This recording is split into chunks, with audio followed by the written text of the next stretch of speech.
Halo teman-teman semua, selamat datang di Story 3M, di mana kita kali ini akan menceritakan alur cerita dari manhwa yang berjudul Magic Academy Genius Blinker.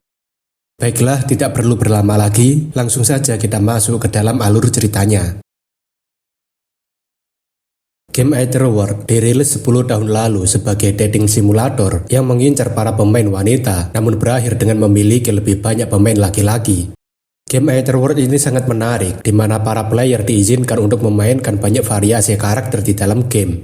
Berbagai karakter dalam game memiliki keunikannya masing-masing, mulai dari karakter yang mudah tapi sangat efisien, sampai karakter yang sangat sulit untuk dimainkan namun tidak efisien. Di antara semua pilihan karakter yang ada satu karakter sampah yang paling terkenal karena tingkat kesulitannya dan fitur-fiturnya yang sangat buruk. Namun tentu saja, ada satu orang tersesat yang mengutamakan karakter Baek Yusol selama 10 tahun sejak dia bermain game ini. Orang itu tidak lain adalah Baek Yusol sendiri, di mana orang ini tampak sangat percaya diri dengan kemampuan pro playernya, dan mungkin juga karena nama mereka berdua sama. Ketika sedang iseng mengecek sebuah forum atau komunitas Either World, Baek Yusol heran dengan apa yang sedang terjadi karena begitu ramai. Forum itu berisikan tentang ejekan pada game Either World yang tiba-tiba memiliki bos naga yang bisa menghapus akun seseorang, bahkan beberapa dari mereka tidak bisa login kembali. Baek Yusol tentunya berpikir jika game Either World seharusnya adalah game dating simulator dan seharusnya game ini bakalan tamat apabila karakter mereka berhasil menikah. Namun setelah mengecek forum lebih dalam lagi, Baek Yusol menemukan postingan dari ranker terkenal di mana ia mengatakan bahwa naga itu adalah bug dan tidak bisa dibunuh. Baek Yusol rasa tidak masuk akal apabila ada monster dengan skill pembantalan sihir di dunia sihir, dan mungkin itu juga adalah bug karena poster itu bisa menghapus karakter player. Baek Yusol yang penasaran tentunya mencari tahu kira-kira seperti apa yang dimaksud oleh para player itu, dan Baek Yusol akhirnya menemukan jika itu adalah Dark Demon Dragon, Treatment of the Black Knight. Singkat cerita, kemunculan naga iblis kegelapan di game Either World adalah karena ulah dari organisasi atau kultus yang disebut sebagai Dark Demon Human. Tujuan kultus manusia iblis kegelapan adalah untuk membantu sesosok Otherworld yang disebut sebagai Persona Gate untuk menguasai dunia. Apabila tujuan kultus kegelapan ini berhasil, maka mereka bisa memanggil sosok-sosok berbahaya seperti naga iblis kegelapan. Ketika membaca informasinya, 90% dari benua sudah dikuasai oleh Persona Gate dan Baek Yusol hanya berfokus pada konten PvP hingga mengabaikan alur ceritanya yang sudah kacau. Meskipun dirinya mencoba untuk tidak peduli pada alur ceritanya, tapi bukan berarti dirinya bisa menghindari melawan naga iblis kegelapan itu. Baek Yusol rasa sebaiknya ia mencoba terlebih dulu, karena tidak ada salahnya jika dirinya mencoba tantangan yang baru untuk saat ini.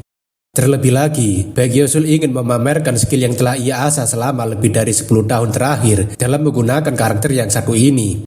Jika harus menjelaskan bagaimana karakter Baek Yusol ini bekerja, singkatnya dia adalah satu-satunya karakter di dalam game yang tidak bisa menggunakan sihir di dalam dunia game sihir. Meskipun semua orang di dalam game bisa menggunakan sihir, tapi itu berbeda dengan Baek Yusol, dan hal itu juga membuat para player berpengalaman memilih untuk tidak memainkannya.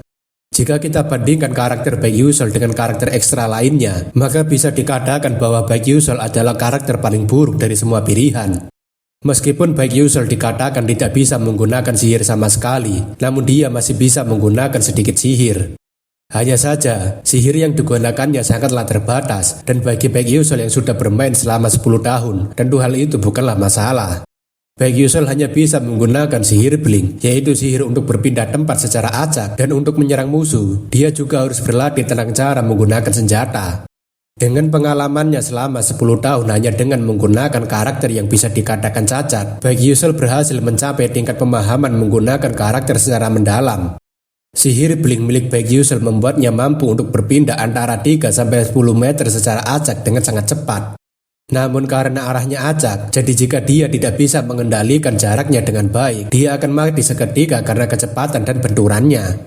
Ditambah lagi, cooltime dan penggunaan mananya tidak masuk akal, bahkan ada penalti kalau player tidak bisa bergerak selama 2 detik setelah menggunakan skillnya. Jadi siapapun bisa mempelajarinya, tapi kebanyakan orang tidak mau menggunakannya. Namun karena Baek Yusol telah menguasai penggunaan sihir blink dengan baik, dia bisa mengontrol arah perginya, jaraknya, dan juga pembatalan penaltinya. Sihir blink sebenarnya tidak menggunakan mana karena pada dasarnya Baek Yusol tidak memiliki statistik mana.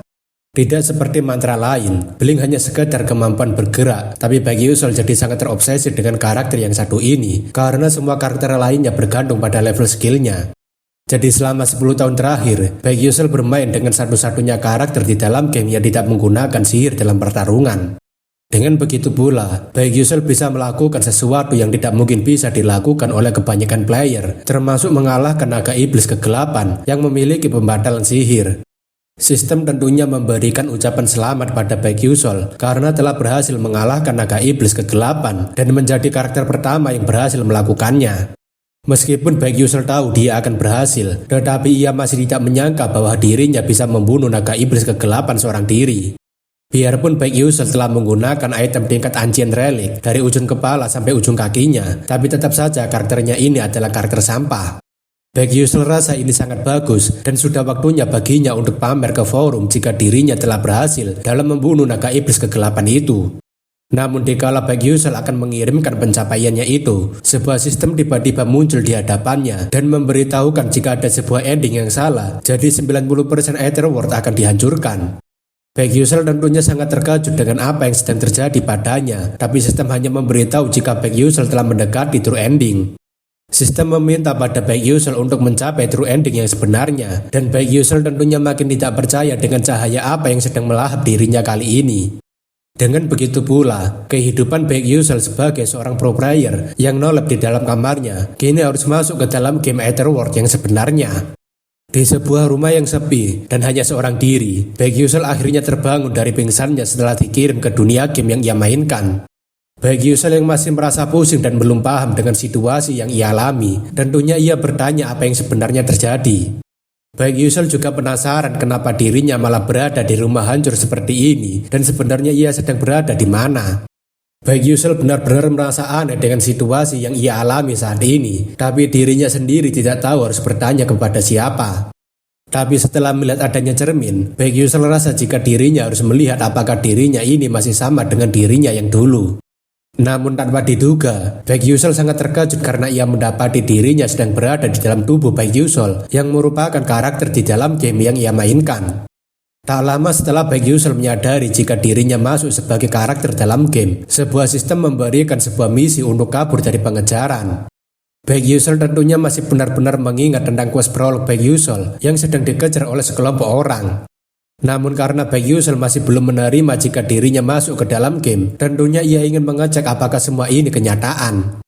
Tapi setelah melihat sertifikat penerimaan Akademi Stella, Baek Yusul semakin terkejut karena ini benar-benar adalah quest pembukaan karakternya.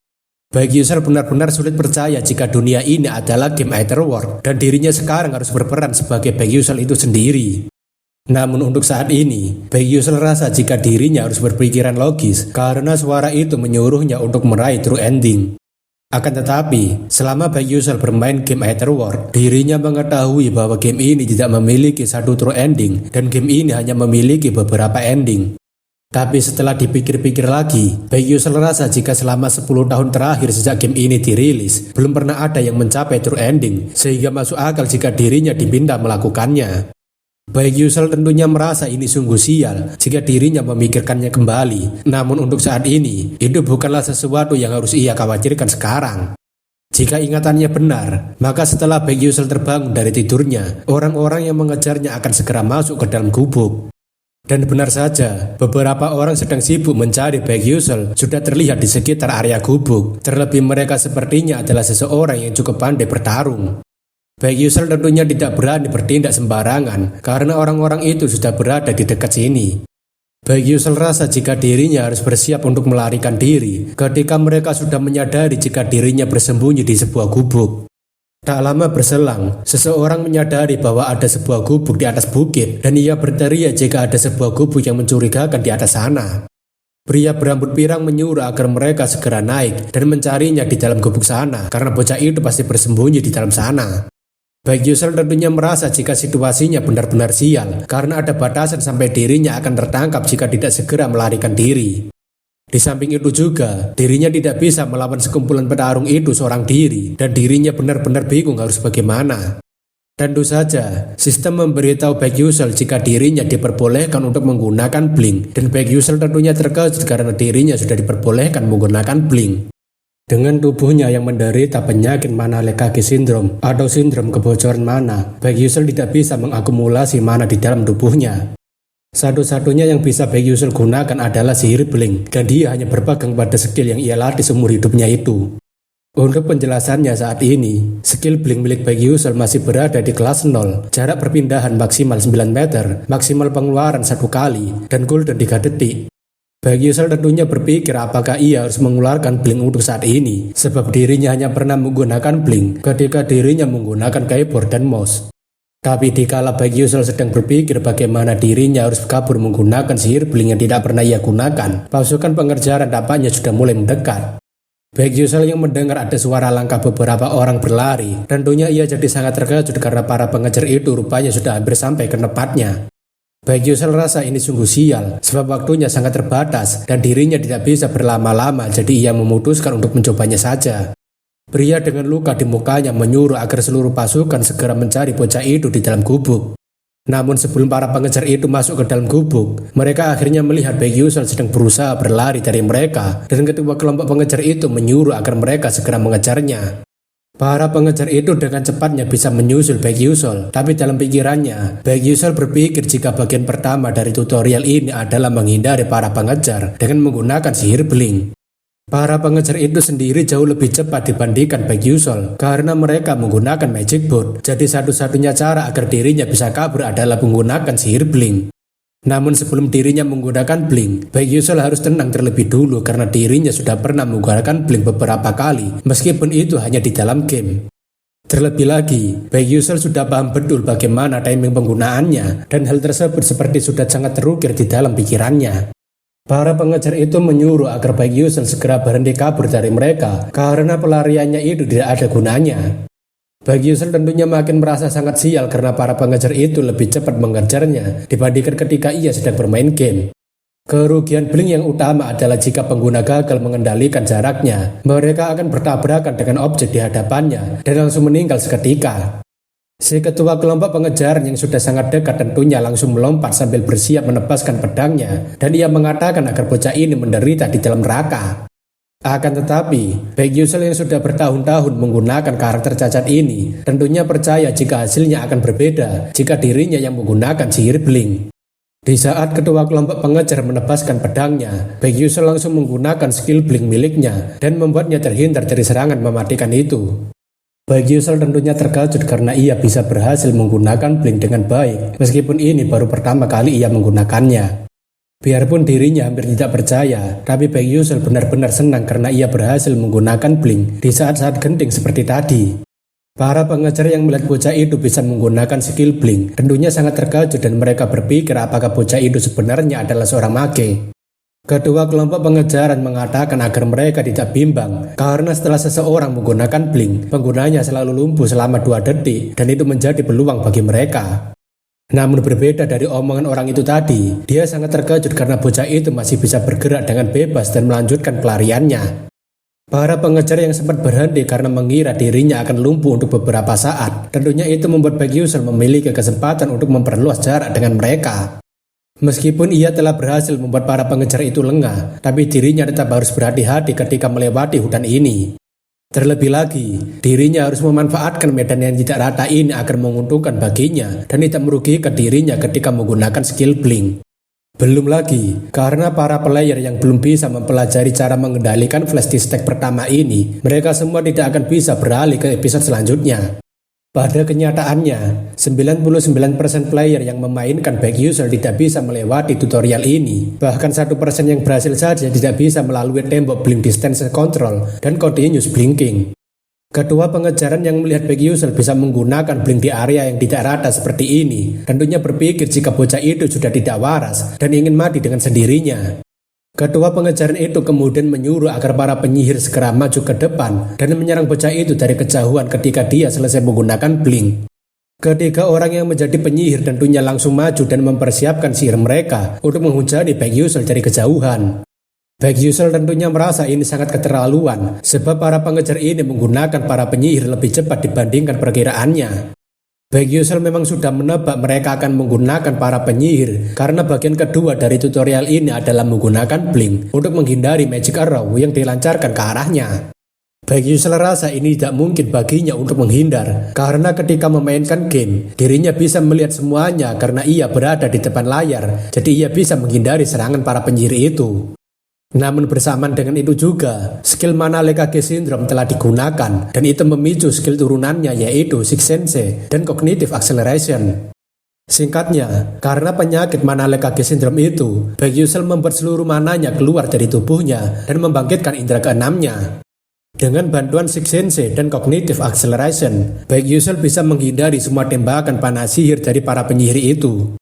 Tapi tentunya, Baek Yusel tidak akan bisa menghindari semua panah sihir yang dilancarkan oleh para penyihir tersebut. Namun untungnya, Baek Yusel sudah memperhitungkan semua pergerakannya sendiri dan melakukan skill blink tempat waktu sebelum panah besar mulai mengenai dirinya.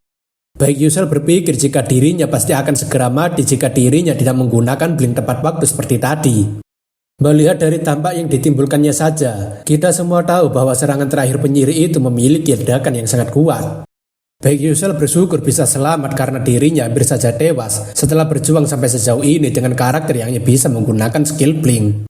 Akan tetapi, hal itu masih bukanlah akhir karena dirinya masih harus melarikan diri dari pengejaran sampai dirinya menemukan akhir dari quest prolog ini.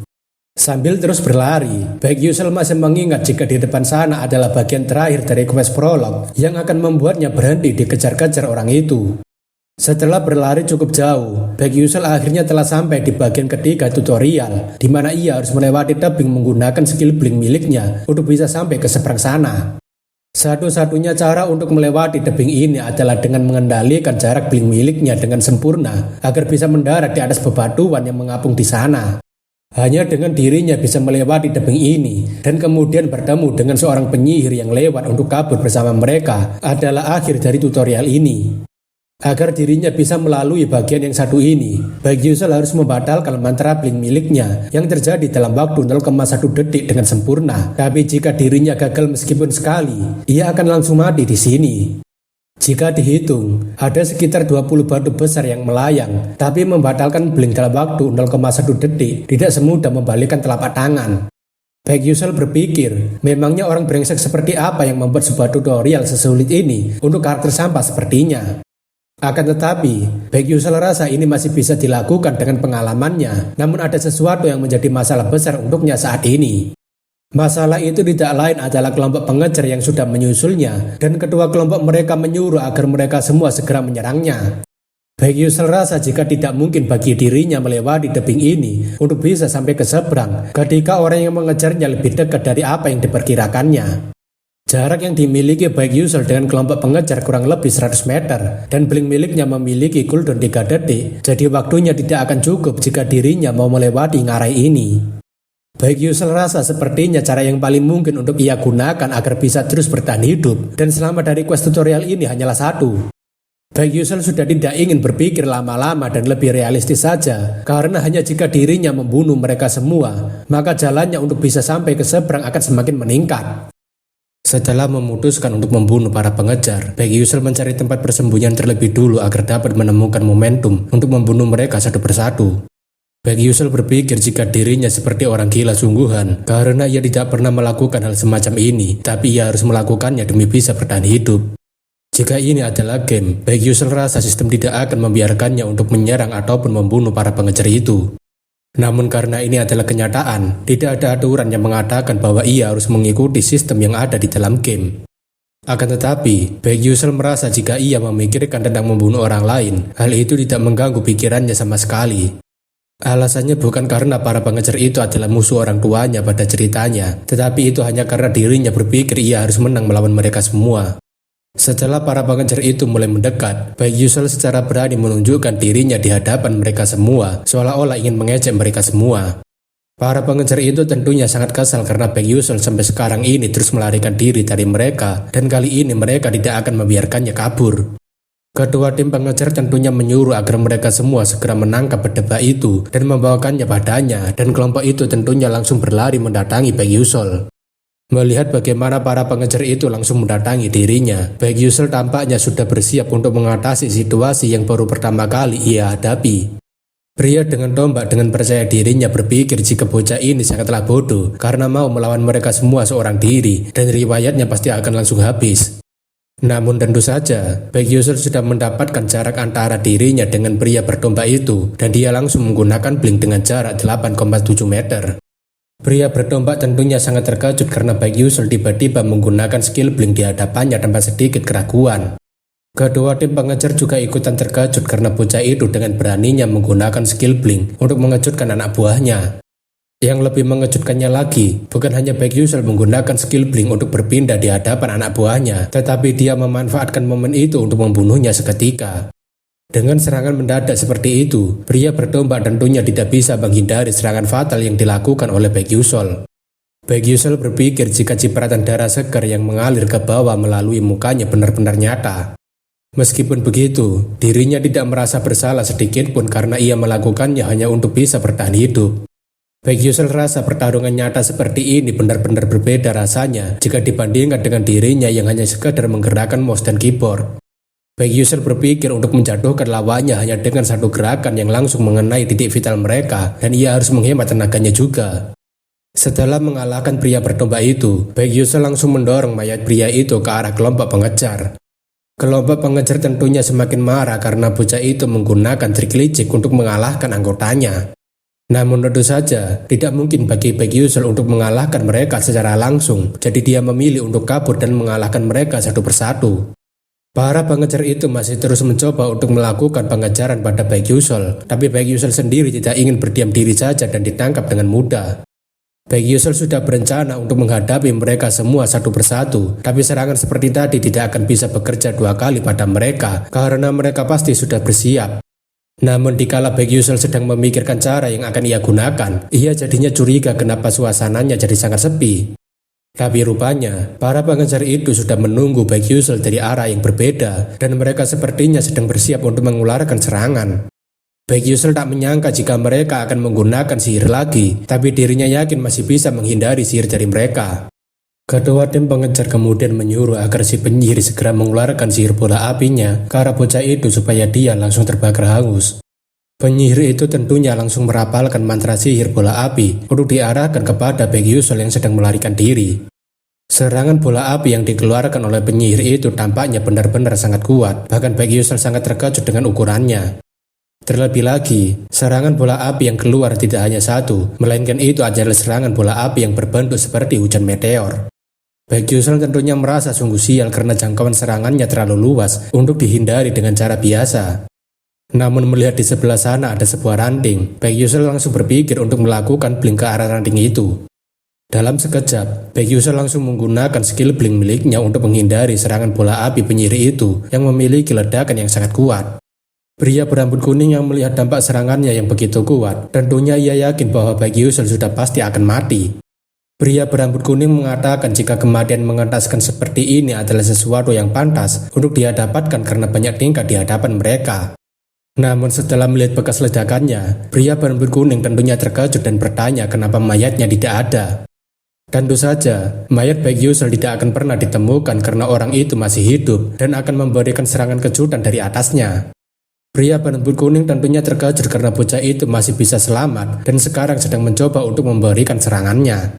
Salah satu ciri khas para pengguna blink adalah mereka akan tetap menjaga momentum yang tepat sebelum dan sesudah menggunakan blink, baik itu untuk menyerang maupun bertahan. Ketiga orang yang mengikuti rambut kuning termasuk dengan ketua tim pengejar tentunya terkejut dengan apa yang sebenarnya terjadi. Namun belum selesai dengan satu serangan, Baek Yusul menggunakan skill blink miliknya untuk berpindah secara cepat dan menghabisi salah satu dari ketiga orang itu. Kedua tim pengejar tentunya sangat terkejut karena bocah itu bisa menggunakan blink berulang kali tanpa menerima efek samping sekalipun. Terlebih lagi, bocah itu seperti tidak ada ragu-ragunya membunuh para anggotanya satu persatu, seperti dia sudah terlatih dalam melakukannya. Baek Yusul tentunya merasa cukup kelelahan setelah berlarian dan juga menggunakan skill blink berulang kali. Namun sekarang hanya tersisa dua orang lagi yang harus ia kalahkan, jadi dirinya tidak boleh berhenti begitu saja karena ketua tim pengejar itu terlihat lebih berpengalaman. Baek Yusul tentunya berpikir keras bagaimana dirinya harus mengakhiri mereka berdua sebelum dua orang yang berada di belakang mereka menyusul kemari. Kedua tim pengejar mengatakan jika bocah ini cukup aneh karena memiliki kecepatan reaksi yang tidak biasa untuk seukuran seorang penyihir. Kedua tim pengajaran menanyakan siapa sebenarnya bocah ini, karena tidak mungkin seorang bocah yang tinggal di pedesaan memiliki kemampuan mengerikan seperti itu. Dalam hati, Baek Yusel berkata bahwa kecepatan reaksinya memang lebih cepat dibandingkan kebanyakan gamer profesional, tapi hal itu hanya berlaku ketika mereka sedang membicarakan soal game. Baek Yusel tidak bisa terus menghindari serangan mereka selamanya, khususnya ketua tim pengejaran yang bisa menyerangnya dari jarak yang cukup jauh, jadi ia harus mengakhiri ini dengan secepatnya. Melihat Baek Yusel yang berlari ke arahnya, kedua tim pengejaran sangat senang karena ia sudah tahu cara bertarung bocah ini, jadi ia tidak akan lengah begitu saja.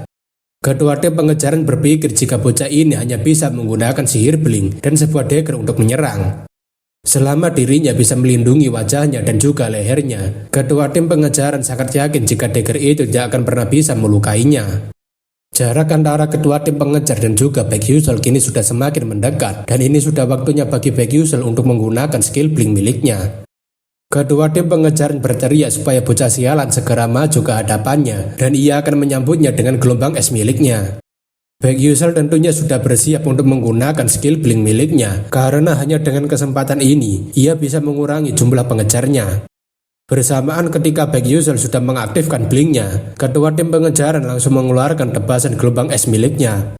Kedua tim pengejaran tentunya sangat percaya diri jika Baek Yusel terkena serangannya, dan sudah waktunya baginya untuk melihat wajah menyebalkannya yang tenggelam dalam rasa kesakitan.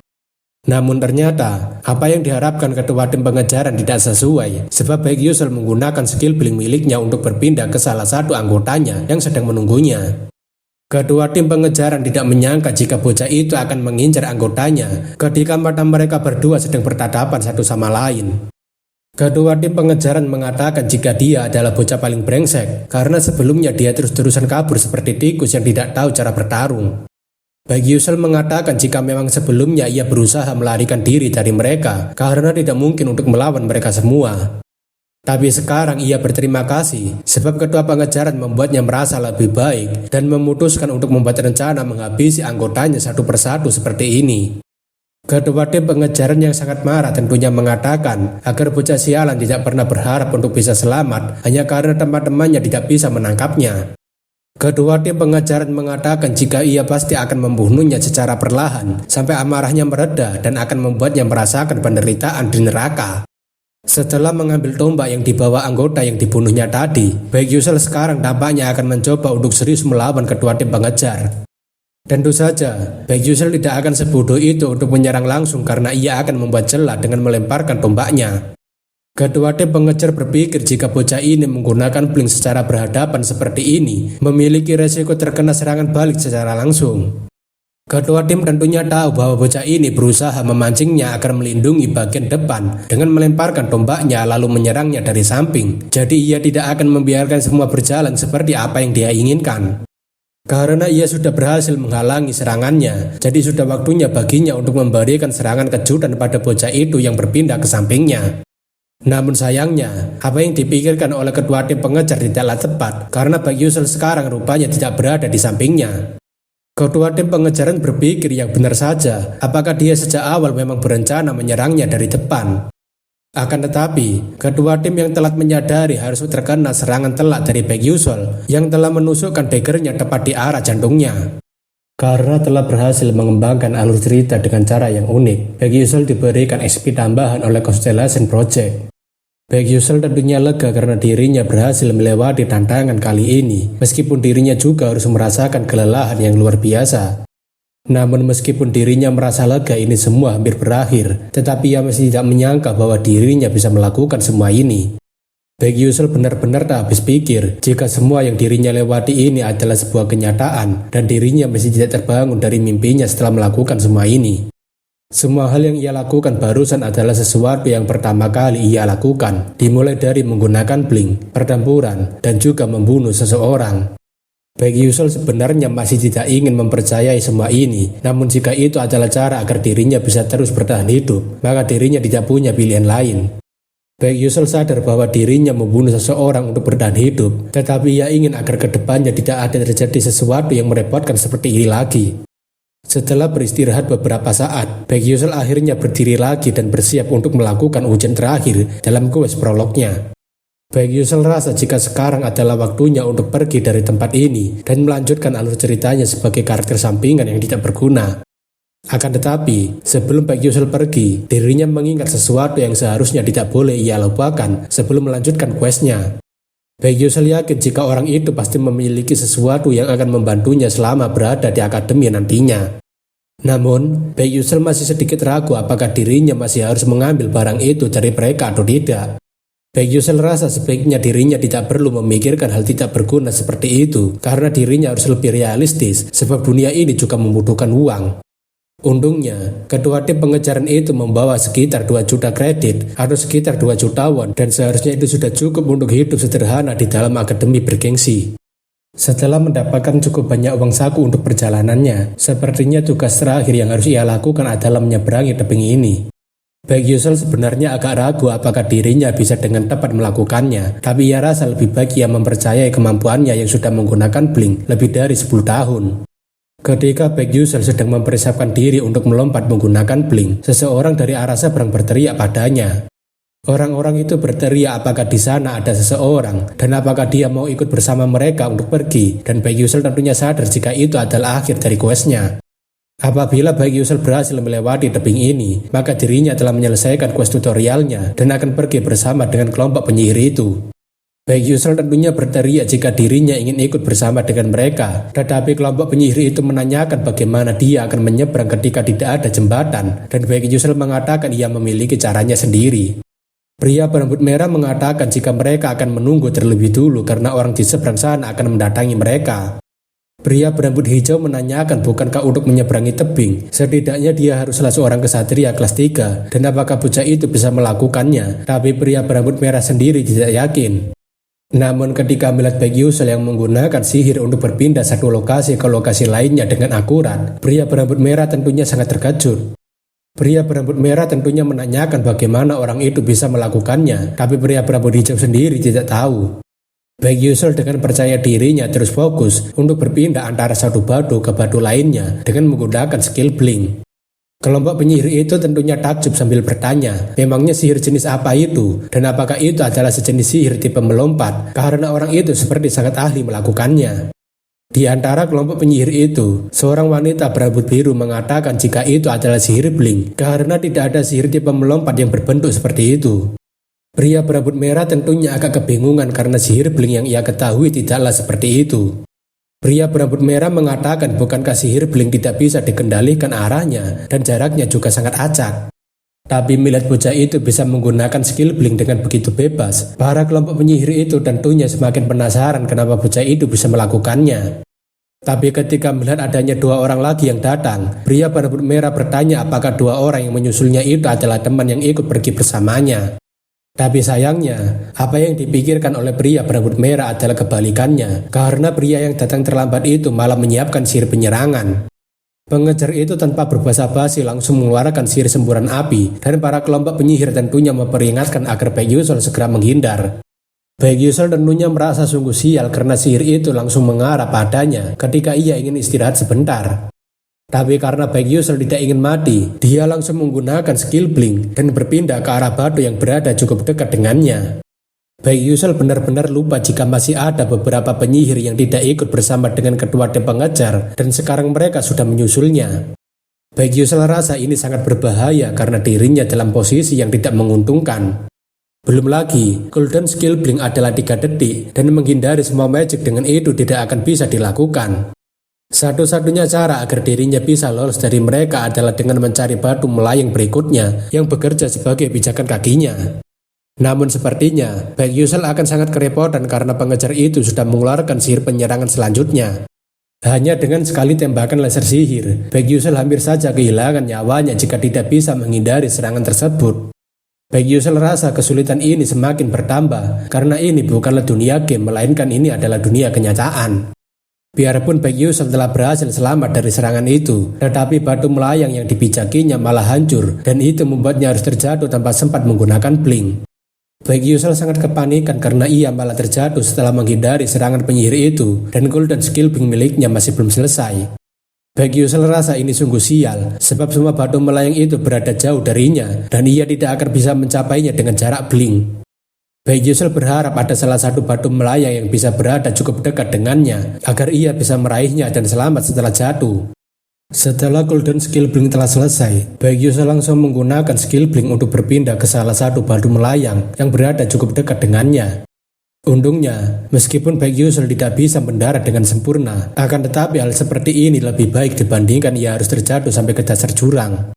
Namun baru saja bersyukur bisa selamat karena berhasil meraih salah satu batu yang melayang. Sebuah sihir bola api langsung menyusul ke arahnya. Baik Yusel rasa ini sungguh sial, karena dirinya tidak akan mungkin bisa menghindari serangan bola api tersebut dengan posisinya sekarang. Baik Yusel tak menyangka jika dirinya akan mati dalam keadaan seperti ini setelah dirinya bersusah payah untuk menghindari semua musibah. Namun di saat itu juga, ada sebuah sihir es yang telah dilapisi atribut listrik yang juga ikutan mengarah ke arah Baik Yusel. Akan tetapi, serangan es tadi bukan untuk melukai Baik Yusel, melainkan untuk menahan serangan bola api para pengejar itu. Dengan bantuan dari seseorang yang menggunakan sihir es tersebut, Baik Yusel bisa selamat dari serangan bola api yang dilancarkan para pengejar. Baik Yusel yang penasaran tentunya berpikir, memangnya sihir apa barusan itu karena ada sebuah tombak es yang dilapisi dengan petir. Terlebih lagi, orang tersebut bisa menggunakan dua atribut sihir di dalam satu magic, padahal ini barulah zona tutorial. Baik Yusel tentunya penasaran dengan siapa yang mampu melakukan sesuatu sehebat itu dan melawan sihir api tadi. Tampaknya, orang yang menggunakan sihir es yang telah dilapisi petir tersebut adalah salah satu dari rombongan penyihir tersebut. Orang itu tidak lain adalah seorang wanita berambut biru yang nantinya akan menjadi salah satu karakter penting di dalam alur ceritanya. Kedua penyihir tadi yang melihat ada seseorang yang bisa menggunakan sihir tentunya terkejut karena sihir mereka bisa dilawan. Kedua orang itu tentunya memilih untuk berlari menjauh dari sana karena mereka berpikir mungkin saja mereka akan saling berhadapan. Baik Yusel benar-benar bersyukur karena para pengejar itu memilih untuk kabur dan dirinya sangat lega karena ia akhirnya bisa hidup dengan selamat. Setelah melakukan blink beberapa kali untuk sampai ke seberang, Baik Yusel akhirnya disambut oleh sekelompok penyihir itu. Namun melihat wanita berambut biru yang langsung pergi tanpa mengucapkan apapun, tentunya Baik Yusel merasa kurang enak. Baik Yusel kemudian mencoba mendatangi wanita itu sambil mengatakan ia berterima kasih karena telah membantunya ketika sedang krisis. Wanita itu mengatakan jika dirinya melakukannya tidak untuk mengharapkan rasa terima kasih darinya, jadi tidak perlu dipikirkan, dan Baik Yusel mengatakan baiklah. Baik Yusel berpikir jika wanita itu memiliki suara tercantik yang pernah ia dengar dalam hidupnya, tapi wanita itu juga tampaknya sulit untuk didekati. Terlepas dari semua itu, Baik Yusel tahu bahwa para pengejar itu sebenarnya bukan hanya sekelompok bandit yang merampas desa-desa terdekat. Pada kenyataannya, sebagian besar aksi yang dilakukan oleh bandit-bandit itu adalah perbuatan yang dilakukan oleh kultus Dark Demonic Human. Ketika dirinya sudah keluar dari tebing ini, Baik Yusel telah memasuki wilayah para mage dan para manusia Dark Demonic itu tidak akan pernah bisa mengejarnya lagi. Selain itu, para manusia Dark Demonic itu juga tidak tahu siapa dirinya sebenarnya, jadi ia tidak perlu khawatir akan dikejar ketika sudah memasuki akademi. Tak lama kemudian, sistem memberikan ucapan selamat karena telah menyelesaikan quest tutorial, dan quest kedua adalah untuk mendaftarkan diri ke Akademi Stella. Baik Yusel rasa tidak akan ada sulit-sulitnya jika misinya adalah untuk mendaftar ke Akademi Stella dan meneruskan ceritanya. Tapi setelah dipikir lagi, sepertinya akan cukup sulit baginya untuk menjalani kehidupan seorang anak sekolahan di umurnya yang sudah cukup tua. Setelah kesulitan yang dirinya hadapi tersebut, Baik Yusel memulai perjalanannya untuk mendaftarkan diri di Akademi Stella. Dalam perjalanan tersebut, Baik Yusel tampaknya tertidur dengan sangat lelap karena pertarungannya melawan para pengejar yang hampir merenggut nyawanya. Tapi sepertinya, Baik Yusel sedang memimpikan sesuatu yang membuatnya tidur kurang nyenyak. Mimpi tersebut tampaknya menampilkan kehidupan Baik Yusel yang asli, yang ingin menjadi seorang penyihir ketika sudah menjadi dewasa. Hal tersebut Baik Yusel ceritakan kepada ibunya, dan ibunya tentunya mendukung impian dari anaknya yang begitu manis. Buku teks sihir bekas yang diberikan oleh ayahnya dan ibunya dari hasil menabung membuat Baik Yusel semakin bersemangat dalam mempelajari sihir. Baik Yusel bertekad untuk belajar dengan giat dan membuat orang tuanya bangga kepadanya setelah dirinya besar nanti. Akan tetapi, ketika Baik Yusel sudah cukup besar, seorang dokter menyatakan bahwa Baik Yusel menderita mana Lekage Syndrome yang membuatnya tidak bisa mengumpulkan mana. Berita buruk dari dokter tersebut tentunya sangat mengguncang Baik Yusel yang ingin menjadi seorang penyihir hebat. Baik Yusel yang sebenarnya bermimpi tersebut tentunya berpikir apakah ini adalah ingatan masa lalu Baik Yusel yang asli. Tak lama setelah mimpi tersebut, Baek Yusul langsung terbangun karena ia cukup terkejut dengan mimpi barusan itu. Baek Yusul merasa agak sedikit pusing setelah ingatan Baek Yusul yang ia tempati sekarang mulai tertanam lagi di dalam ingatannya. Baek Yusul tak menyangka jika waktu sudah pagi saja dan apakah dirinya tertidur dengan sangat lelap sampai ke waktu tidak terasa. Pria berambut merah menanyakan apakah Baek Yusul sudah bangun, padahal dirinya baru saja ingin membangunkannya. Pria berambut merah memberitahu jika mereka sebentar lagi akan sampai ke Lezoika, the satellite city of Arcanium. Setelah sampai di Lezoika, kelompok penyihir memutuskan untuk beristirahat sebentar sebelum mereka melanjutkan perjalanan menggunakan kapal terbang. Baek Yusul yang cukup kelelahan setelah duduk begitu lama, dirinya sekarang melakukan peregangan di luar kereta kuda. Namun, Baek Yusul sekarang tampaknya cukup terkejut karena wanita berambut biru sekarang malah terus menatapnya seperti itu.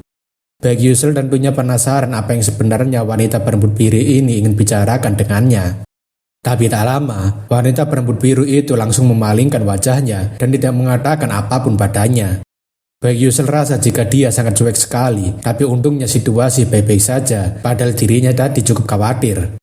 Untungnya, waktu di dalam game Aetherworld mendekati zaman modern ketimbang abad pertengahan. Karena di dalam game Aetherworld ada sihir, di setiap kota yang aman disediakan kereta dan kapal terbang, serta pintu teleportasi agar perjalanan jarak jauh lebih nyaman. Lezoika sendiri ada pada rute Arcanium, jadi mereka pergi ke Lezoika untuk bisa menaiki kapal terbang. Episode yang sebenarnya dimulai dari Arcanium, yang disebut sebagai kota sihir, karena ada begitu banyak menara sihir terkenal, dan juga pasukan kesatria mage, serta 5 akademi terkenal Arcanium. Namun akademi yang memiliki penyihir terkuat dan murid paling unggul selama beberapa tahun terakhir adalah Akademi Stella. Baek Yusul sebenarnya masih tidak paham bagaimana Baek Yusul yang asli berhasil diterima di Akademi Stella karena tempat itu dipenuhi dengan orang-orang jenius dan bangsawan seluruh dunia. Baek Yusul kemudian mengingat jika dirinya masih belum memeriksa status Window-nya karena terlalu sibuk melarikan diri waktu itu. Baek Yusul berpikir jika dirinya pasti akan mati jika dirinya tidak memiliki Sixth Sense dan Detection Acceleration. Karena penyakit mana Lekage Syndrome yang menghentikannya untuk mengakumulasi mana di dalam tubuhnya membuat Baek Yusul seperti mendapatkan kutukan permanen. Akan tetapi, dia mampu mendeteksi mana di sekitarnya menggunakan Sixth Sense sehingga ia bisa merasakan serangan apapun yang datang padanya meskipun tidak sedang melihat ke arah tersebut. Detection Acceleration sendiri membuatnya bisa merasakan sesuatu seolah-olah waktu melambat ketika ada ancaman atau serangan yang datang padanya lebih cepat daripada kecepatan reaksi manusia. Kedua skill tersebut sangat penting bagi Baek Yusul karena dia tidak bisa menggunakan mana, tapi dia bisa menggunakan Sixth Sense lebih lama dan skill ini menggunakan banyak main power, jadi konsekuensi setelah menggunakannya lumayan besar. Baek Yusul juga melihat statistik awal karakternya dan ia merasa statusnya lumayan juga untuk di awal game. Setahunya, Baek Yusul yang asli memiliki sensitivity yang rendah, tapi sepertinya sistem mengambil sebagian status karakter Baek Yusul yang ia bantu. Di dalam game Aetherworld, bukan hanya ada satu level, tapi satu untuk masing-masing status, di mana skill dalam bentuk level dan status dalam bentuk star. Level maksimal status karakter sendiri adalah 9 star, tapi pada dasarnya hal tersebut sangat sulit untuk dicapai. Baek Yusul sendiri sudah lama memainkan game ini lebih dari 10 tahun, tapi level tertinggi yang bisa dirinya raih adalah 8 star untuk stamina dan sensitivity. Tapi untuk saat ini, Baek Yusul rasa jika dirinya harus berinvestasi ke sensitivity untuk meningkatkan kemampuan Sixth Sense dan kecepatan reaksinya.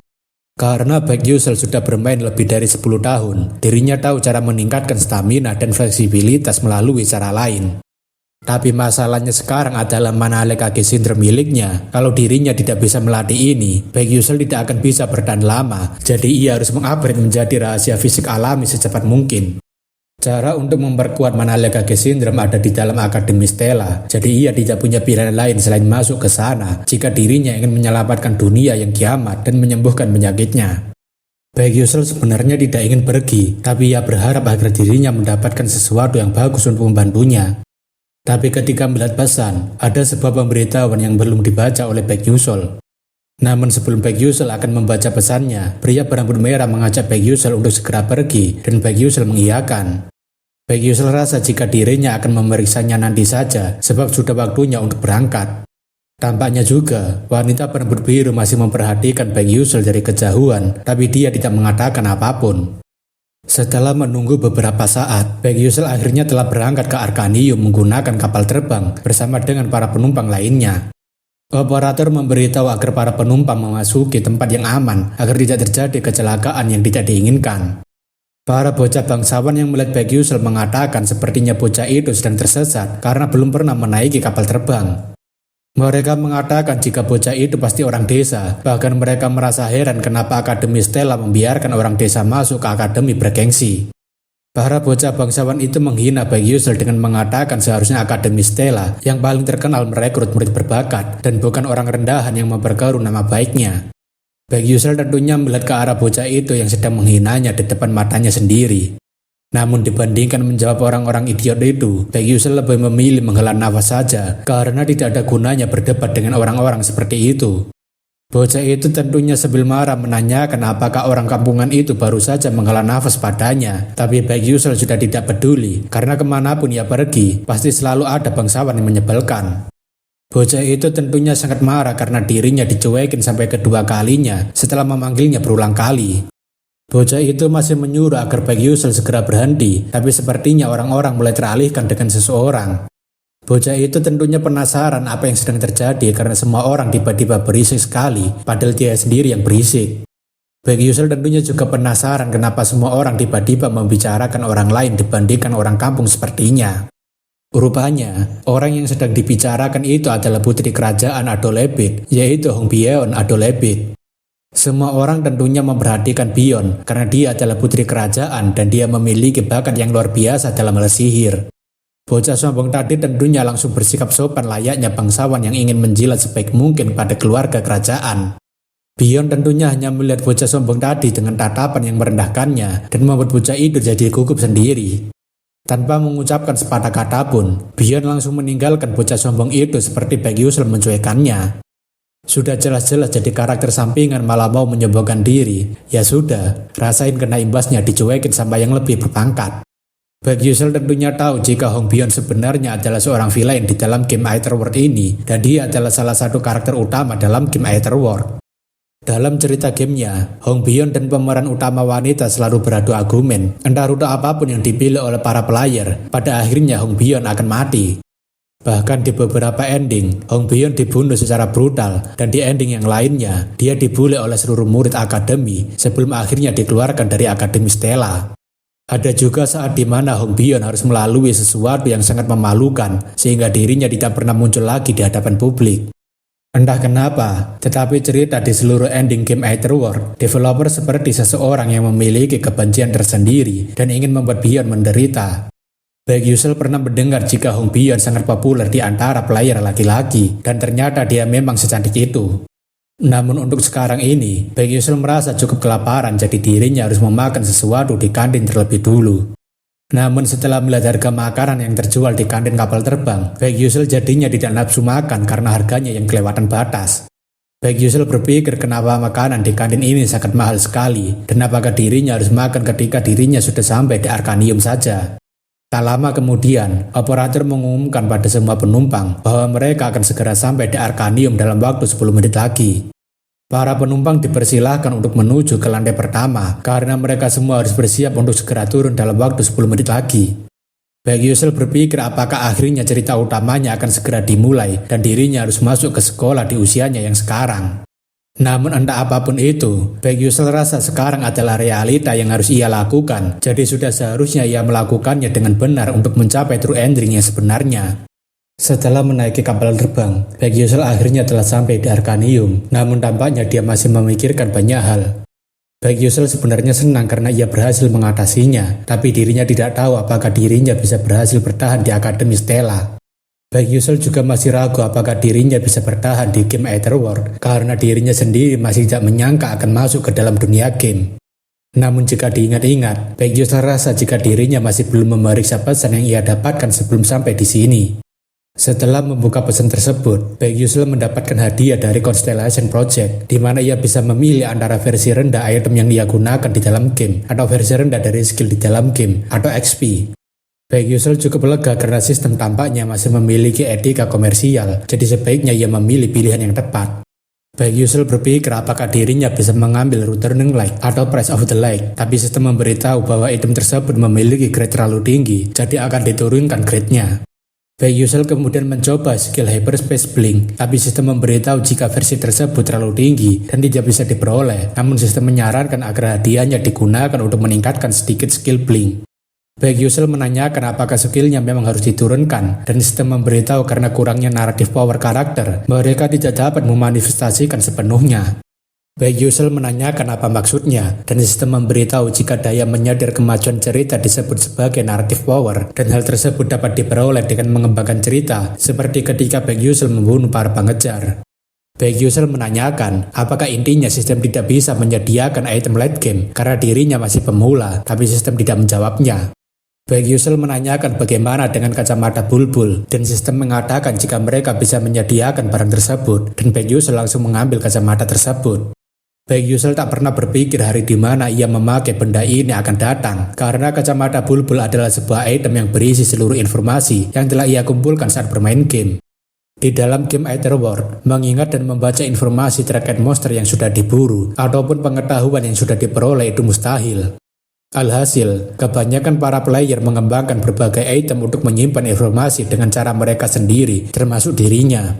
Kacamata bulbul sendiri memiliki beberapa fitur khusus dan menggunakan manpower untuk mengaktifkannya. Terlebih, kacamata tersebut menyimpan berbagai informasi terkait bahan, alkimia, zona berburu, dungeon, monster, dan karakter. Karena tempat ini adalah dunia nyata, tidak mungkin bagi dirinya bisa mengetahui apakah dirinya bisa upgrading sebanyak apa menggunakan sistem di dalam game. Tapi dengan adanya kacamata ini, dirinya seharusnya bisa memperoleh kembali setengah kemampuannya yang dulu ia miliki. Tak lama kemudian, orang-orang berbicara tentang Aisel, dan itu membuat Baik Yusel ikutan memperhatikannya. Orang yang dimaksud Aisel adalah wanita berambut biru yang membantu Baik Yusel, dan dia disebut sebagai putri sulung Dugmolf, si pengkhianat. Mereka semua membicarakan Aisel dengan penuh kebencian, bahkan mereka tidak segan mengatakan Aisel tidak tahu malu karena masuk ke Akademi Stella. Baik Yusel tentunya berpikir jika salah satu fungsi bulbul adalah untuk membuat dirinya bisa mendaftarkan atau memeriksa informasi karakter di dalam cerita. Setelah melihat informasi yang ia kumpulkan, Baik Yusel akhirnya mengingat jika Aisel adalah seorang heroine palsu. Untuk menjelaskan diri Aisel, sang heroin palsu, ada satu hal yang perlu digarisbawahi meskipun dirinya sekarang berada di dalam game Aetherworld. Faktanya, game Aetherworld adalah game yang berdasarkan pada novel fantasi romantis orisinil yaitu Don't Love the Princess, dan novel tersebut menceritakan tentang heroin Aisel yang telah kehilangan seluruh keluarganya. Aisel tumbuh dengan menghadapi rencana-rencananya villain Hong Beyond dan pada akhirnya bersatu dengan sang protagonis pria. Di akhir cerita, rencana balas dendam dia menghilang dan sang protagonis pria melindunginya, dan novel tersebut memiliki sad ending setelah mendapatkan feedback buruk dari pembacanya. Tapi masalahnya, meski dunia game itu berdasarkan novel, tapi ceritanya jauh berbeda karena di dalam game, seorang karakter orisinil bernama Flame ditambahkan, dan dia yang menggantikan perang sang heroin. Selain itu, karakter bernama Flame ini memiliki latar belakang sebagai seorang wanita yang hidup biasa di dunia modern, dan dia juga rutin membaca novel Don't Love the Princess lalu dipindahkan ke dunia ini. Oleh karena itu, dalam game Aetherworld, Aisel dijadikan sebagai heroin palsu, sementara Flame menjadi heroin yang sesungguhnya. Meski banyak player berusaha dan mencoba beberapa kali, katanya Aisel tidak akan bisa selamat dari rute manapun, yang mana itu berujung Aisel jadi terdorong dari posisi heroin sesungguhnya. Tapi setelah dipikir-pikir lagi, Baik Yusel masih belum menyadari jika Aisel adalah wanita yang sama dengan wanita yang menolongnya. Baik Yusel berpikir sepertinya pernah melihatnya, tapi mungkin itu hanya imajinasinya saja dan sebaiknya ia bersiap-siap. Sekarang Baik Yusel sedang mengikuti acara pembukaan penerimaan siswa baru Akademi Stella, di mana kepala sekolah saat ini menyampaikan beberapa kalimat sambutan. Kepala akademi menyampaikan jika manusia Dark Demonic adalah penyihir yang menerima kekuatan dari Otherworld dan berubah menjadi monster. Bahkan saat ini manusia Dark Demonic tidak berhenti menginvasi. Dengan membuka persona gate atau melepaskan dungeon kuno untuk mengganggu dunia sihir dari dunia belakang, takdir mereka sebagai penyihir adalah untuk melindungi dunia dari tekanan kegelapan. Namun tentu saja, beberapa siswa akademi yang mendengarkan pidato tersebut mengatakan jika pidatonya sangat membosankan untuk mengawali semester. Baek Yusel sendiri juga tidak terlalu memperhatikan pidato tersebut karena dirinya sendiri cukup tahu latar belakang cerita Etherworld. Pembawa acara kemudian memberitahu jika mereka akan melanjutkan ke acara Sumpah Penyihir yang diwakili oleh 4 siswa yang diterima dengan skor tertinggi. Kelima orang itu tidak lain adalah Hon Bion, Flame, dan Aisel, dan pria di pojokan adalah Ma Yusong, tetapi pria yang di tengah admin lupa siapa namanya. Baek Yusel tentunya merasa jika semua wajah mereka sangat bersinar dan cocok dengan posisi mereka sebagai karakter utama dalam cerita. Namun yang paling cerah di antara semuanya yang ada di depan sana adalah perwakilan siswa baru, Ma Yusong, yang masuk akademi dengan skor nilai tertinggi di antara peserta baru. Baek Yusel rasa wajar saja Ma Yusong sangat dikagumi banyak orang karena wajahnya yang begitu tampan dan pintar. Ma Yusong adalah karakter paling cocok untuk ungkapan dari langit sampai bumi, dirinya lah yang paling terhormat dengan statusnya mana 9 star miliknya. Terlebih, Ma Yusong memiliki potensi mendekati alam dewa dan dijuluki sebagai jenius alami yang mampu mengendalikan semua elemen di dunia ini. Bahkan jika Baek Yusel tidak bisa meraih true ending, Baek Yusel berpikir setidaknya ia harus bertujuan menghindari bad ending dengan menggiring Ma Yusong ke sisi yang baik. Akan tetapi, semua itu nantinya akan sepenuhnya tergantung pada keputusan sang heroin sesungguhnya, yaitu Flame. Tergantung dengan bagaimana dia bertindak mulai dari sini, karena dia juga berada di dunia nyata sama sepertinya, jadi mungkin dirinya harus mendekatinya. Tapi, Baek Yusel rasa keadaan akan menjadi semakin rumit jika Flame menganggapnya sebagai musuh dan menolaknya karena dirinya punya privilege yang sama dalam informasi. Flame adalah perusahaan novel fantasi romantis dan Baek Yusel adalah perusahaan game fantasi romantis, tapi Baek Yusel rasa jika dirinya tidak terlalu penting seperti seorang NPC di desa. Belum lagi, sang heroin memiliki kemampuan istimewa untuk mensucikan manusia dark demonic. Terlepas dari itu, dia bahkan memiliki kemampuan yang dapat membuatnya memiskinkan orang-orang di sekitarnya. Baek Yusel rasa berada di dekatnya Flame pasti akan mempengaruhi kehidupannya juga, jadi mungkin sebaiknya dirinya mengurungkan niatnya. Baek Yusel memutuskan jika peranannya kali ini adalah untuk mendukung para karakter utama dari jauh dan tidak terlibat dengan mereka sebisa mungkin. Dengan berakhirnya pembukaan penerimaan siswa baru tersebut, semua siswa bertepuk tangan dan misi Baek Yusel untuk mendaftar ke Akademi Stella telah berhasil. Setelah menjadi salah satu murid atau siswa Akademi Stella, mereka harus mengikuti sebuah tes lagi untuk menentukan kelas mereka. Baek Yusel berpikir jika dirinya sudah lama sekali sejak lulus kuliah mengikuti sesuatu semacam ini, tapi sekarang jadi aneh karena dirinya harus masuk sebagai anak SMA lagi. Namun tetap saja, Baek Yusel rasa ini adalah sesuatu yang bagus karena dirinya telah mendapatkan jam saku Stella. Jam saku Stella merupakan sebuah jam tangan yang membuktikan bahwa mereka adalah siswa di akademi sihir paling bergengsi, yaitu Akademi Stella. Jika seseorang memiliki jam saku tersebut, maka mereka akan mendapatkan perlakuan dan pelayanan yang jauh lebih baik daripada sebagian besar pemilik lisensi bertarung sihir. Baek Yusel tentunya sudah tidak sabar untuk menggunakan jam saku Stella ini untuk beberapa keperluan nanti. Seorang pengawas kemudian menyuruh agar semua murid untuk kondusif, sebab mereka akan segera memulai ujiannya. Jadi ia ingin agar mereka semua menyingkirkan semua barang kecuali alat menulis. Pengawas juga memberitahu jika ada yang menggunakan kacamata, maka kacamata tersebut harus diperiksa terlebih dulu. Baek Yusel rasa kurikulum Akademi Stella lebih keras daripada sebagian besar universitas di Korea karena mereka langsung mengikuti ujian lagi setelah upacara masuk. Ujian pertama yang dilakukan Akademi Stella disebut sebagai ujian penyusunan kelas, yang berarti ujian ini akan menentukan kelas di mana para siswa akan berada. Ujian penyusunan kelas bisa dibilang cukup berbeda dengan ujian masuk yang terkenal akan kesulitannya yang tinggi, dan para siswa nantinya akan dimasukkan dalam kelas F sampai kelas A dan juga ada kelas S. Baek Yusel sendiri sebenarnya merasa cukup kesulitan karena ia tidak bisa memahami isi pertanyaan yang diajukan kali ini. Namun tentu saja, sebagian besar karakter yang dapat dimainkan sudah jelas akan masuk di dalam kelas A dan kelas S, termasuk dengan karakter utama. Tapi berbeda dengan Baek Yusel yang masuk akademi sebagai peringkat terakhir di antara 1141 siswa dan langsung dimasukkan ke dalam kelas F. Baek Yusel berpikir apakah dirinya bisa menyetorkan lembar kertas kosong saja, tapi mungkin hal tersebut akan membuatnya kena drop out karena tidak serius mengikuti ujiannya. Namun melihat Ma Yusong yang sudah selesai dan bermalas-malasan, Baek Yusel rasa seorang karakter utama memang sangat berbeda dengan karakter sampingan seperti dirinya. Baik Yusel berpikir jika ujian semacam ini pasti terlalu mudah baginya, bahkan lembar jawabannya sudah terisi semua jawabannya. Baik Yusel rasa jika Ma Yusong pasti merasa sangat bosan dengan kehidupannya, karena semua pekerjaan yang ia hadapi selalu mudah baginya. Sifat karakter Ma Yusong sebenarnya adalah kebosanan, sebab dia lahir di keluarga terkuat di dunia ini, dan karena dia memiliki bakat serta otak paling jenius di dunia, intinya dia sudah memiliki semuanya kecuali tantangan. Oleh karena itu, tergantung bagaimana sang heroin bertindak, wataknya Ma Yusong akan ditentukan untuk menjadi orang baik atau orang jahat. Para manusia terdemonik yang berusaha untuk mengacaukan dunia tentunya pasti akan sangat tertarik pada seseorang seperti Ma Yusong agar bisa bergabung dengan mereka. Akan tetapi, Baek Yusel rasa masalah terbesarnya Ma Yusong adalah dia anak pertama keluarganya, yang artinya dia akan jadi pewaris keluarganya. Baek Yusel sebenarnya iri melihat bagaimana orang jenius seperti Ma Yusong bisa menghadapi ujian ini dengan mudah. Namun setelah dipikir lagi, Baek Yusel rasa jika dirinya bisa menggunakan kacamata bulbul karena dulu ia sering menggunakannya untuk nge-stack skill tambahan di dalam perpustakaan.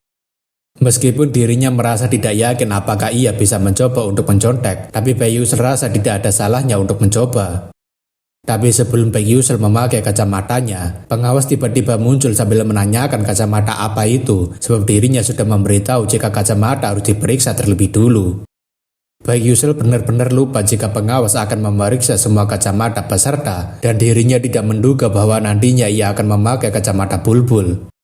Pengawas ujian kemudian memeriksa kacamata Baek Yusel menggunakan sihir deteksi, karena jika itu adalah kacamata sihir, maka Baek Yusel bisa terkena masalah. Baek Yusel tentunya jadi deg-degan karena jika dirinya ketahuan bahwa itu adalah kacamata sihir, maka dirinya mungkin akan diusir dari akademi.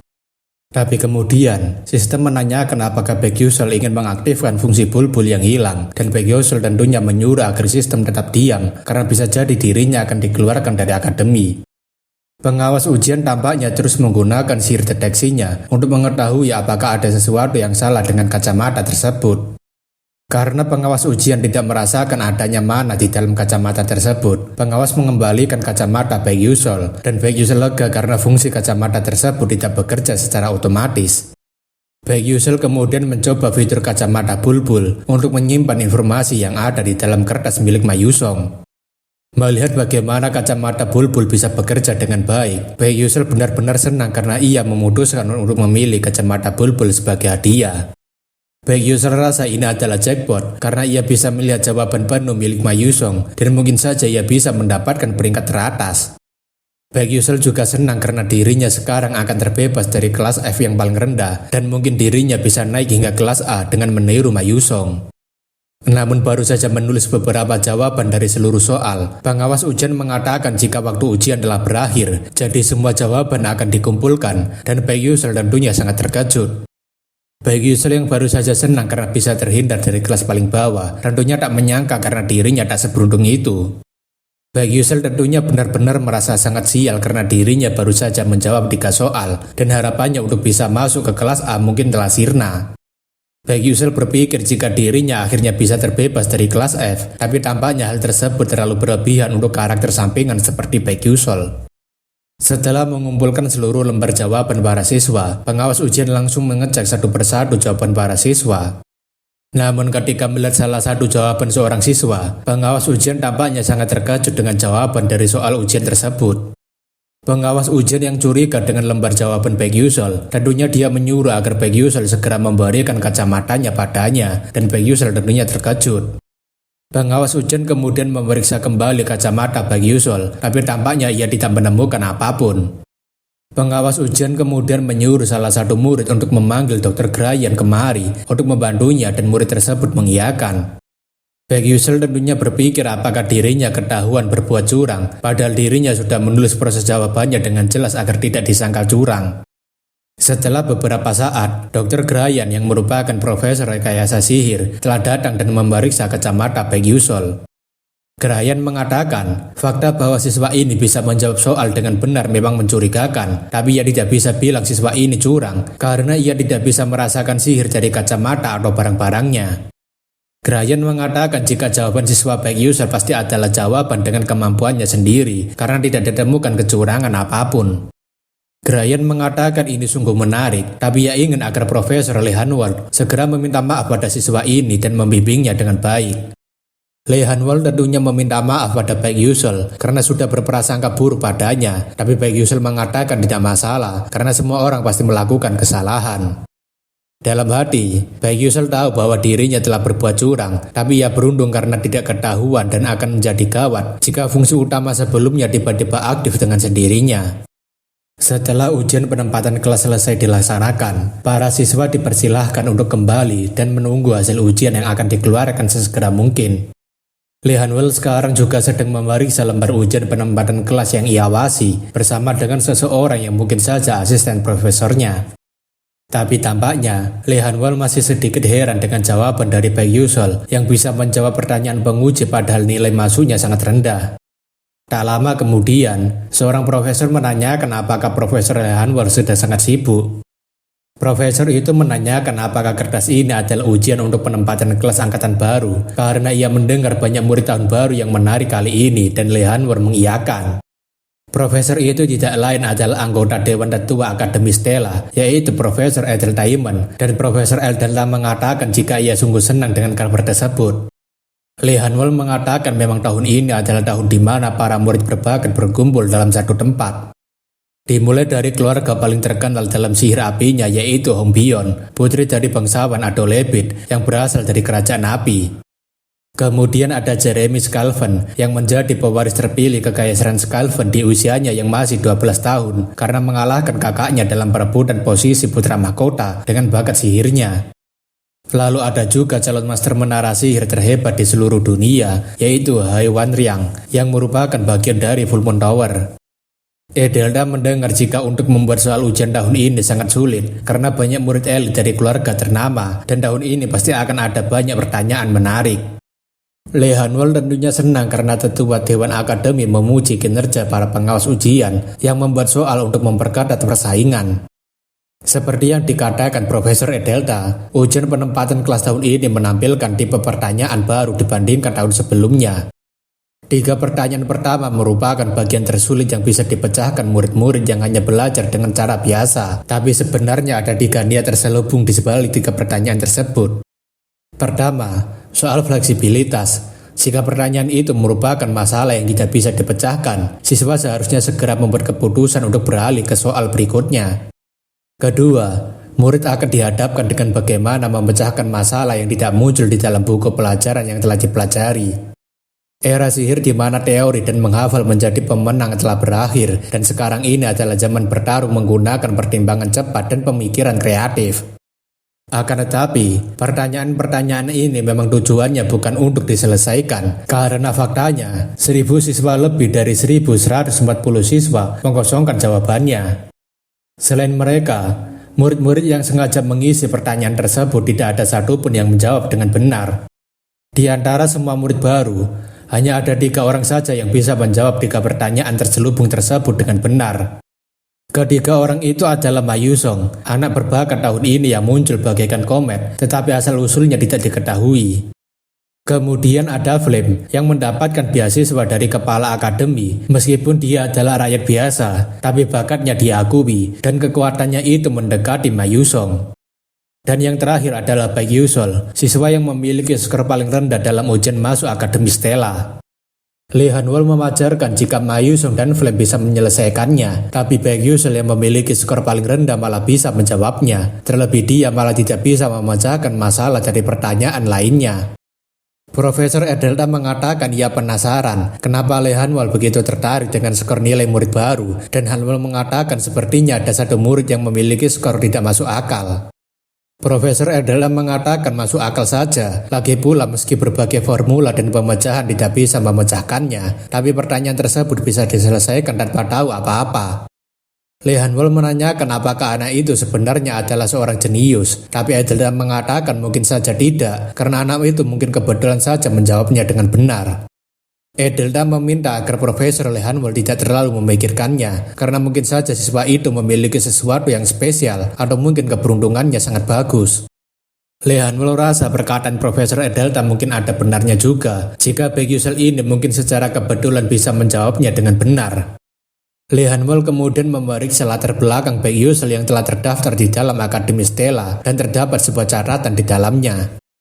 Setelah melihat catatan Baek Yusul diberikan beasiswa khusus karena memiliki kemampuan blink, Lee Han-wol berpikir jika kepala sekolah sepertinya memberikan perlakuan berbeda padanya. Lee Han-wol rasa ini akan menarik karena ada murid mage combat yang mengkhususkan diri dalam sihir blink dan hal tersebut sepertinya layak dilihat apakah itu sebuah kebetulan atau Baek Yusul memang spesial. Keesokan harinya, para siswa mulai berkumpul lagi di dalam akademi untuk melihat hasil pengumuman penempatan kelas. Para siswa begitu antusias melihat apakah mereka bisa mendapatkan kelas yang bagus, bahkan beberapa dari mereka percaya jika mereka bisa ditempatkan di kelas A. Baek Yusul benar-benar malas karena harus memeriksa penempatan kelasnya di papan pengumuman, padahal dirinya bisa langsung memeriksanya hanya dengan satu kali klik di dalam game. Baek Yusul tentunya sudah menebak bahwa dirinya pasti akan masuk ke dalam kelas paling rendah, jadi mungkin ia akan mencoba mencari mulai dari kelas C. Tapi bersamaan dengan itu, seseorang kemudian mulai membicarakan tentang Baek Yusul yang masuk akademi dengan nilai 0 pada penerapan sihir saat ujian. Para siswa itu dengan lantangnya mengatakan bagaimana orang semacam Baek Yusul bisa masuk ke dalam Akademi Stella, bahkan mereka mempertanyakan standar Akademi Stella. Baek Yusul tentunya tidak peduli para bangsawan itu mau ngoceh seperti apa, karena itu tidak penting dan sebaiknya ia memeriksa kelasnya lalu pergi dari sini. Baek Yusul terus memeriksa namanya di dalam daftar kelas, mulai dari kelas C, kelas D, hingga kelas E. Namun sampai di kelas F, Baek Yusul sangat terkejut karena dirinya sama sekali tidak menemukan namanya ada di dalam daftar tersebut. Baek Yusul berpikir apakah pengawas menggagalkannya hanya karena dirinya cuma bisa menjawab 3 pertanyaan, dan apakah itu berarti dirinya secara tidak langsung diusir dari akademi. Tapi tak lama, beberapa orang mempertanyakan bagaimana Baek Yusul bisa berada di dalam kelas ini, dan mungkin saja ada sebuah kesalahan. Mereka semua meragukan Baek Yusul karena Uslik yang menempati peringkat 29 masuk di dalam kelas A. Bahkan Kaile juga ditempatkan di kelas A padahal dia menempati peringkat 17. Baek Yusul tentunya penasaran dengan apa yang sebenarnya terjadi karena ada yang tidak beres, jadi dirinya harus memeriksanya. Baek Yusul yang penasaran tentunya langsung mengecek nama-nama yang berada di dalam papan kelas tinggi yaitu kelas A dan kelas S. Melihat namanya yang berada di kelas S, Baek Yusul tentunya sangat terkejut karena namanya yang hilang malah berada di sini. Baek Yusul heran kenapa namanya malah berada di sini dan ia bertanya-tanya apa yang sebenarnya terjadi karena tidak mungkin dirinya menempati kelas S hanya dengan menjawab 3 soal. Kelas paling spesial yang ditambahkan para murid, kelas S, adalah tempat di mana para murid paling spesial dari sekolah sihir terbaik Akademi Stella.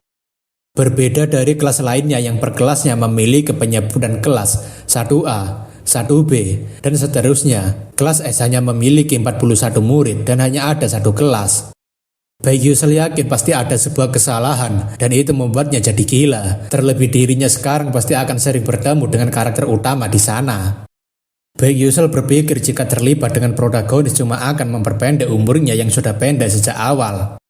Baek Yusul sendiri tidak akan bisa berganti kelas jika dirinya sudah masuk di dalam kelas S. Jadi sebaiknya ia berusaha agar tetap tidak mencolok atau menimbulkan perhatian. Meskipun begitu, Baek Yusul rasa jika dirinya harus membuat rencana ulang tentang kehidupan normalnya di Akademi Stella setelah masuk di dalam kelas paling spesial. Namun di saat Baek Yusul pergi, seorang wanita yang mungkin itu adalah Flame sedang memperhatikan Baek Yusul dari kejauhan. Beberapa saat setelah pengumuman dikeluarkan, kita diperlihatkan salah satu bagian Akademi Stella yang begitu megah. Namun di balik kemegahan tersebut, tampaknya salah satu profesor sihir Akademi Stella sedang melakukan kekerasan pada salah satu murid baru yang tidak lain adalah Hong Bion. Dia adalah profesor elemental api yaitu Hong Yiel dan dia mengatakan sangat kecewa karena Bion salah menjawab 3 pertanyaan dan membandingkan dengan Aisel yang berhasil menjawab 2 soal dengan benar. Hong Yiel mengatakan bagaimana bisa Bion tidak bisa menjawab pertanyaan yang bisa dijawab oleh seekor serangga dan seharusnya Bion sadar jika itu berarti dia lebih bodoh dibandingkan seekor serangga.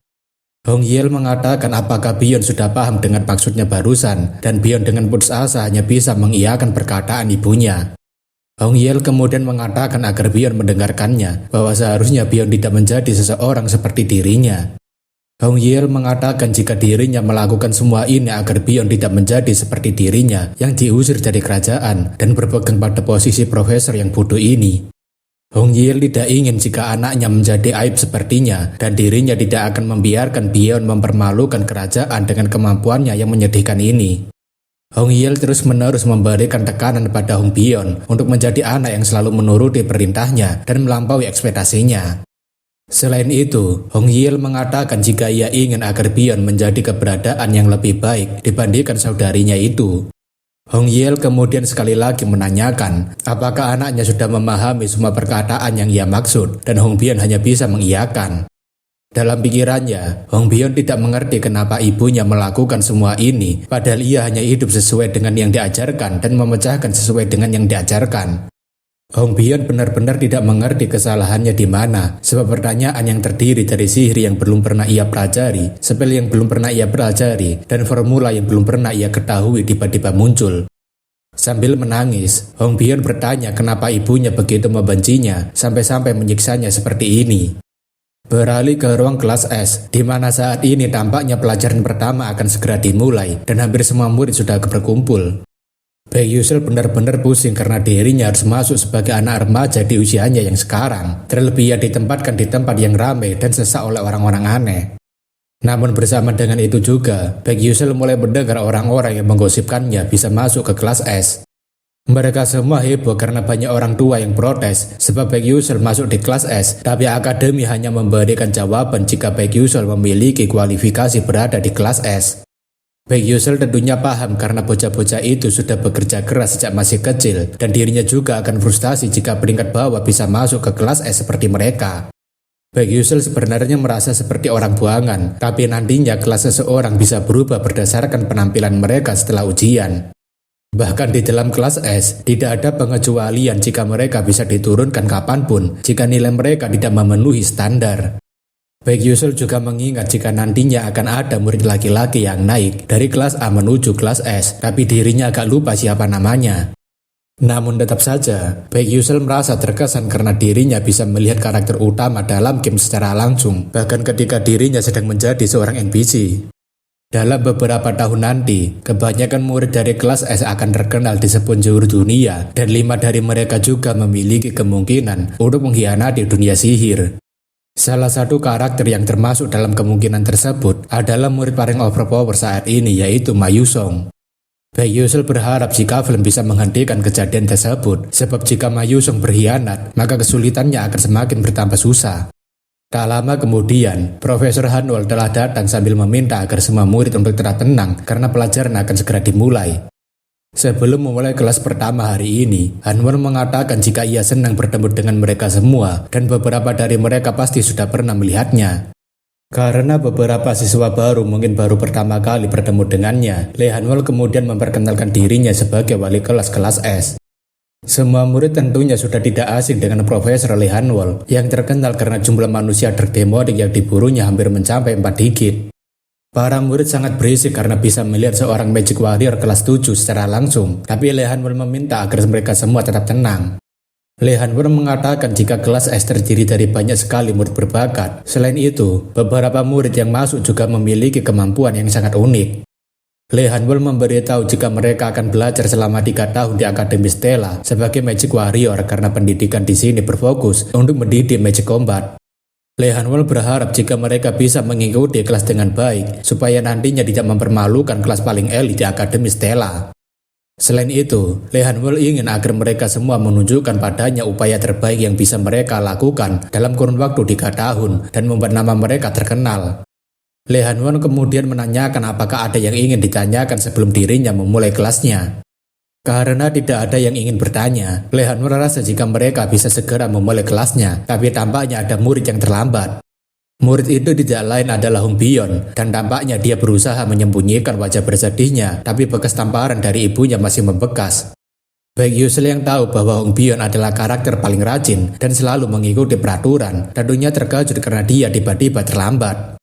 Hong Bion saat ini sedang menjelaskan alasan kenapa dirinya terlambat, namun sepertinya Hong Bion tidak menceritakan kejadian yang sesungguhnya pada Profesor Lee Hanwol. Baek Yusil yang penasaran kenapa Hong Bion bisa terlambat karena ia tidak bisa mendengarkan percakapan mereka, tentunya mencoba untuk mencari tahu. Baek Yusul kemudian mencari tahu alasan kenapa Hong Byon terlambat masuk kelas, tapi kacamata bulbul tidak menyediakan alasan kenapa Hong Byon bisa terlambat. Baek Yusul berpikir jika ini bukanlah alasan kenapa Hong Byon bisa terlambat, dan meskipun Byon dipastikan akan mati, tapi tidak secepat ini. Jika Aisel mati karena flame, maka Hong Byon akan mati karena flame dan Aisel, sementara mereka bertiga masih belum saling mengenal. Takdir seorang villain untuk mati memang tidak bisa dihindari, bahkan beberapa orang yang bermain game ini tidak bisa melakukan apapun meski menggunakan banyak rute. Baek Yusul sebenarnya bisa menyelamatkan Hong Byon jika dirinya mau, tapi ia tidak berada di posisi yang bisa membantu orang lain. Baek Yusul sebenarnya tidak enak jika dirinya harus terlibat dan membantu Hong Byon dalam menghadapi masalahnya, tapi untuk sekarang ini ia hanya bisa menjaga jarak saja. Lee Han-wol kemudian mempersilahkan Hong Byon untuk mencari tempat duduk, dan Baek Yusul jadinya penasaran mau duduk di mana orang itu. Namun sungguh tidak beruntung, Baek Yusul yang berharap agar bisa menjaga jarak dengan Hong Byon, dirinya malah didatangi sendiri oleh orang itu. Hong Byon tanpa mengucapkan sepatah kata pun tampaknya ingin memberitahu jika dirinya akan duduk di sebelah sini. Melihat pipi sebelah kanan Hong Byon yang berwarna merah, Baek Yusul tampaknya paham dengan apa yang sebenarnya terjadi pada Hong Byon yang terlambat.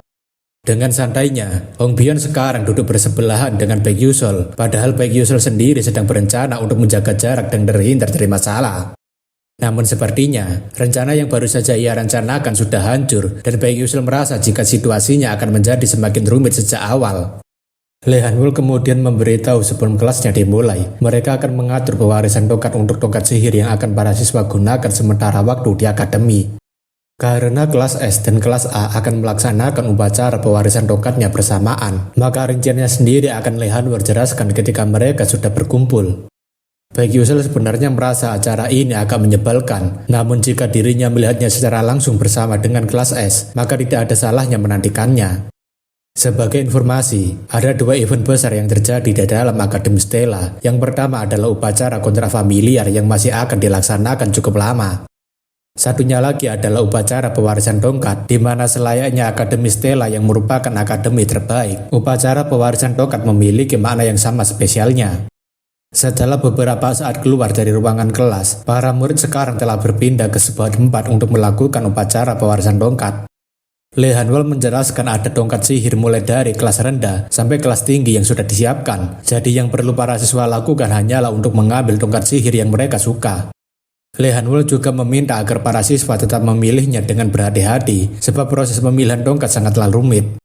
Baek Yusul yang sudah pernah mengalaminya di dalam game, tentunya ia tahu bahwa yang sebenarnya terjadi bukanlah siswa yang memilih tongkatnya, melainkan sebaliknya. Di dalam game Aether War, tongkat sihir hanya akan menanggapi satu orang yang mereka anggap layak menjadi penggunanya, dan itu menyebabkan efek resonansi. Pada dasarnya, para siswa di akademi tidak bisa menggunakan tongkat sihir kelas tinggi hanya karena mereka ingin menggunakannya. Meskipun tongkat sihir memang diperuntukkan bagi para penyihir, tapi tongkat sihir memiliki kehendaknya masing-masing, terutama tongkat sihir kelas tinggi. Baek Yusul sebenarnya berencana mengambil tongkat sihir kelas rendah saja sebagai karakter F, tapi karena dirinya sekarang sudah masuk ke dalam kelas S, maka dirinya harus meningkatkan kelasnya. Tongkat sihir biasanya terbagi menjadi dua kelas, yaitu Wand dengan bentuk kecil dan Staff dengan bentuk panjang, dan Baek Yusul berpikir untuk mengambil bentuk Wand. Wand biasanya digunakan oleh kelas Knight yang melancarkan sihir terus-menerus. Di sisi lain, Staff biasanya digunakan oleh kelas Bishop yang berfokus pada single hit dengan waktu perapalan yang lama. Tapi ketika Baek Yusul sedang mencari tongkat yang akan ia gunakan, beberapa orang malah sibuk membicarakan Baek Yusul. Mereka semua heran apa yang akan dipilih oleh Baek Yusul karena dia sekarang berada di kelas S dan bentuk apakah tongkat sihir yang akan dia pakai. Baek Yusul tentunya sudah tidak heran lagi dengan ucapan orang-orang itu, karena yang penting sekarang ini adalah ia harus memilih tongkatnya. Seseorang kemudian menghentikan Baek Yusul seperti sedang mencari perhatian atau caper, karena Baek Yusul berada di kelas S yang bikin semua bangsawan iri. Baek Yusul kemudian menanyakan siapa orang ini, dan orang itu kemudian mengatakan jika dirinya adalah Uslek dari kelas A. Baek Yusul tentunya mengatakan, "Oh, begitu ya." Tapi dalam pikirannya, Baek Yusul baru pertama kali mendengar nama itu. Uslek menanyakan token mana yang akan Baek Yusul pilih, tapi Baek Yusul mengatakan apa saja tidak masalah. Uslek sambil menyombongkan diri mengatakan agar Baek Yusul memilih tongkat yang serasi dengan statusnya sebagai rakyat jelata. Usleg juga menyuruh agar Baek Yusul tidak membuat keributan dan merepotkan para profesor jika dia tidak bisa mendapatkan tongkatnya. Baek Yusul yang tidak peduli tentunya langsung pergi sambil mengatakan agar Usleg juga jangan sampai membuat masalah dalam upacara pewarisan tongkat ini. Usleg tentunya langsung tersinggung dengan perkataan Baek Yusul yang seperti benar-benar meremehkannya. Usleg dengan kencang berteriak pada Baek Yusul jika dia sungguh bajingan brengsek dan dia menanyakan apakah Baek Yusul ingin mencari masalah dengannya. Baek Yusul dengan santainya hanya terdiam sambil mengambil kacamatanya karena meladeni orang seperti ini tidak akan ada habisnya. Baek Yusul kemudian memeriksa informasi seputar Usleg dan dia ternyata merupakan antek-antek Pangeran Jeremy dan penindas kelas teri. Baek Yusul berpikir pantas saja dirinya tidak tahu nama orang ini selama bermain game karena informasinya begitu sederhana. Baek Yusul sambil memasang wajah kasihannya berpikir memangnya karakter tidak penting seperti dia kenapa bisa masuk di kelas A. Usleg kemudian memberitahu jika dirinya akan memilih tongkat sihir Wan yang berada di sana dan ia ingin agar Baek Yusul melihat kehebatannya dengan kedua matanya. Baek Yusul tahu jika tongkat yang dimaksud adalah Edmure Etemiri dan tongkat itu seharusnya adalah yang paling tinggi di antara kelas middle high class. Umumnya, tongkat sihir middle high class akan digunakan oleh para pro magic warrior yang memiliki serangan yang cepat. Di sisi lain, tidak peduli seberbakat apapun para murid, tongkat sihir middle low class seharusnya merupakan batasan tertinggi bagi seseorang yang masih pelajar. Terlebih lagi, para profesor magic warrior saja sangat kesulitan untuk mendapatkan tongkat sihir middle low class. Sebagai catatan, ada tongkat sihir middle high class lainnya selain Edmure Etemiri dan tongkat-tongkat tersebut hanya ditunjukkan sebagai barang pameran dibandingkan untuk dipilih. Le Hanwol kemudian menyuruh agar para murid yang sudah menentukan untuk berdiri di depan tongkat sihir yang mereka pilih. Beberapa murid tentunya sudah memilih dan mulai berada di depan tongkat sihir yang dipilih oleh mereka seperti Wan Riang, Jeremy, dan Hong Bion. Tampaknya juga Wan Riang, Jeremy, dan Hong Bion telah menemukan tongkat sihir mereka masing-masing dan telah melakukan resonansi. Para murid yang melihatnya tentunya sangat terkejut karena ketika orang itu bisa mendapatkan tongkat sihir middle high class. Semua orang tentunya jadi sangat sibuk membicarakan Hong Bion, Jeremy, dan Wan Riang karena ketika orang itu sudah bisa mendapatkan tongkat sihir middle high class.